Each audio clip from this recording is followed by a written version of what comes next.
Hello दोस्तों, welcome to horror podcast creepy stories. आज की कहानी है नया मकान पुराना रहस्य।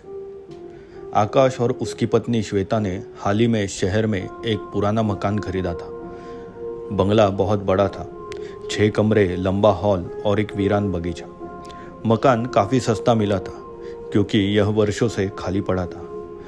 इतना बड़ा बंगला इतने कम दाम में, कहीं कुछ गड़बड़ तो नहीं? श्वेता ने पूछा था।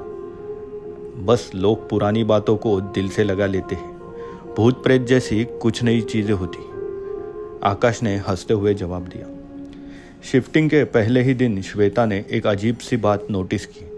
मकान के नक्शे में 6 कमरे दिखाए गए थे, लेकिन उन्हें केवल 5 ही मिले। 6ठा कमरा नक्शे के बीचों बीच था, लेकिन असल में वहाँ बस एक बंद दीवार थी। क्या किसी ने ईंटों से बंद कर दिया है? आकाश ने दीवार पर थपथपाते हुए कहा।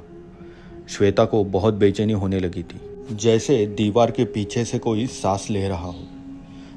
रात को उन्होंने दीवार के पीछे से एक धीमी सी थपथपाने की आवाज़ सुनी। अगले दिन पड़ोस की एक बूढ़ी औरत सुमित्रा ताई श्वेता से मिलने आई। इस मकान में रहना ठीक नहीं बेटा। जो 6ठा कमरा बंद है ना, वहाँ पहले एक पंडित परिवार रहा करता था। उनका बेटा विनीत मानसिक रूप से बीमार था। एक रात सबको मारकर खुद को उसी कमरे में जिंदा जला लिया।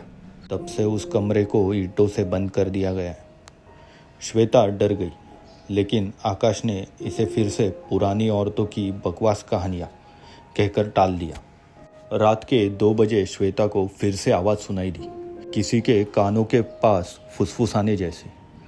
वो उठी और देखा कि आकाश बिस्तर पर नहीं था।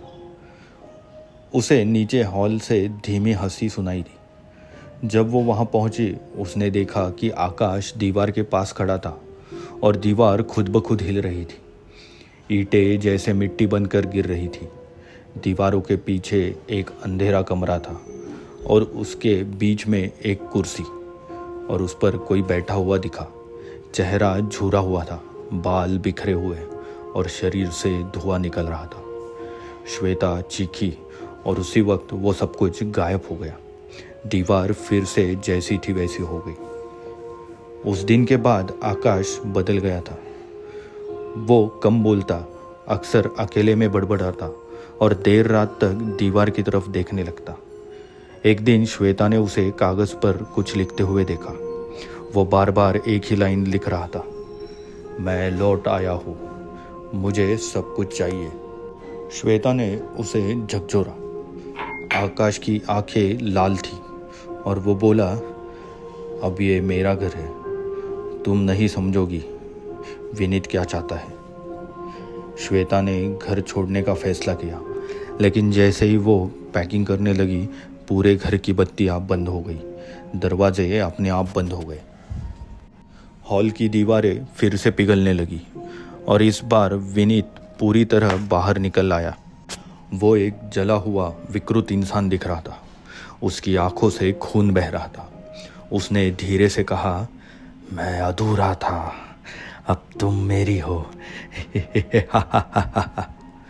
श्वेता भागी, लेकिन आकाश ने उसे पकड़ लिया और विनीत की तरफ खींचने लगा। उसी क्षण श्वेता ने भगवान का नाम लेकर विनीत पर गंगा जल का छींटा मारा, जो उसने ताई से ले रखा था। विनीत चीखता हुआ पीछे हट गया। उसकी चमड़ी जलने लगी और वो फिर से दीवार में समा गया। दीवारें तेज आवाज़ के साथ बंद हो गई, लेकिन आकाश वही बेहोश होकर गिरा था।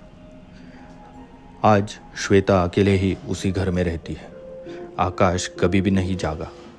वो जिंदा है, लेकिन बोलता नहीं, हिलता नहीं।